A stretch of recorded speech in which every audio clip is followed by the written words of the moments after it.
So, moments ago, we just heard from President Trump talking about the ongoing construction at the White House. It is the East Wing's ballroom that's being demoed, and it's going to receive a new ballroom. So, with that construction work being done, we are now joined this afternoon by a historic preservationist specialist, Joan Brierton, joining us right now on Live Impact News, who I must say, through all transparency, is the aunt of James, right? Yes, James of Brierton, speaking in this role as a historic preservation, because you know all about this not this project, but certainly the East Wing there at the White House, don't you, Joan? Correct, I do. I've worked in DC in historic preservation for over 30 years, so I'm extremely familiar with the city and the White House grounds and the various buildings that comprise the complex. It's wonderful that we are so well connected to you through James. So a quick connection there and a good get for us this afternoon. All right, so tell us what purpose did the East Wing serve then? Well, I'll just back up for a second because not everybody has had the opportunity to come visit our wonderful city and to see the White House. So the White House grounds and the pictures that you're seeing of the demolition only give you one shot. So we have the house at its center, the White House at the center, and then there are two connectors, and then we have the West Wing and the East Wing. And it's a symmetrical complex, and that's very intentional. It's very small scale, and that's very intentional. The West Wing houses the offices of the president. Many are familiar with the Oval Office in the West Wing.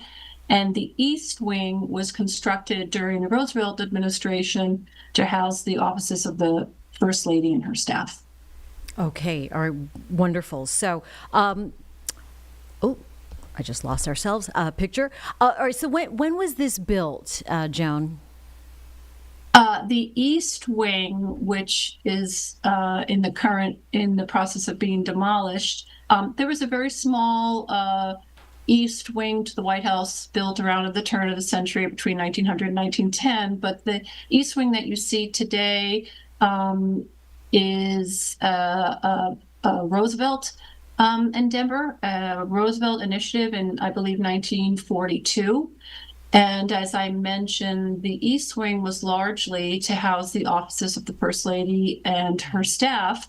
And of course, Eleanor Roosevelt was a very active and very engaged First Lady. So President Roosevelt, recognizing that the West Wing, the president had the West Wing for himself and his staff, the First Lady was in need of a like space, and hence the symmetry between the West Wing and the East Wing bordering the main White House. So, Joan, I got to ask you then, you've been watching, you've heard about the project, obviously, and seeing and hearing about this unfolding.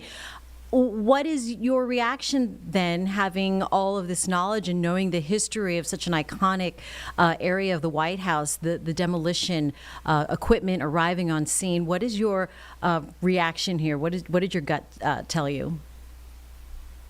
Well, I've worked in historic preservation for a very long time, so I have seen modifications and adaptations to historic sites, even new construction adjacent to historic sites throughout the course of my career, and managed many of those projects. The difference here is that normally they would go through an extensive design and review regulatory process, and that's something that we have not seen here. So to suddenly see the demolition, of course, we've all heard this was coming, but usually, especially in DC, especially on the White House grounds, which is perhaps the most significant national historic landmark or site in the country, that work would be reviewed by the Commission of Fine Arts here in DC, the National Park Service. It would involve a public consultation component to ensure that what was happening there was not adverse or not in keeping with the original plan for the White House grounds, with the symmetry that I discussed and the symbolism, really the symbolism that the site remains small. This is a house for a person, for a president, but we are a government of the people. And so the site was really intentionally kept small and humble, to reflect where the power resides in the United States, and that is with the people. All right. And so have presidents in the past made changes of their own, and they went through a review process in the past? Correct. And presidents of their own, whether it's tennis courts or swimming pools or movie theaters, pardon me, but also it's an old house and it's an old structure. The Truman administration actually fully gutted the interior of the White House. But if you research that endeavor, which was extensive, that work was still conducted within the confines of the envelope of the building, maintaining the scale and the form of the house. And of course, there had to be modern conveniences along the way, mechanical upgrades, electrical upgrades, internet.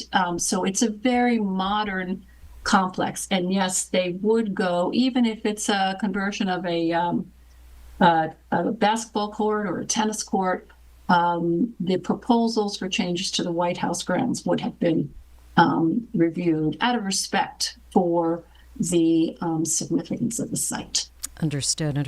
All right. So President Trump says he's creating this ballroom that's going to be multi-purpose, now being able to host press conferences. He just announced earlier. Have previous presidents had access to the ballroom? Well, this will be the ballroom as they're building, constructing a ballroom. That's my understanding as far as the proposal goes. The White House itself has two ceremonial spaces. We have on the west side of the White House is the state dining room. So when you would hear about state dinners, that's where they would host the state dinners. But then there would be the East Room where they would host press conferences, Medal of Freedom, Medal of Honor awards, significant ceremonial events. So there are two significant spaces within the White House themselves. The distinction being, I think, the capacity, which, if I understand, this ballroom will hold close to 1,000 people. All right. Joan Brierton, historic preservation specialist or preservationist. Thanks for joining us this afternoon. Appreciate your insight into, what seems to be a massive project there in the East Wing for the White House. A pleasure to join you. All right. Thank you. Thank you.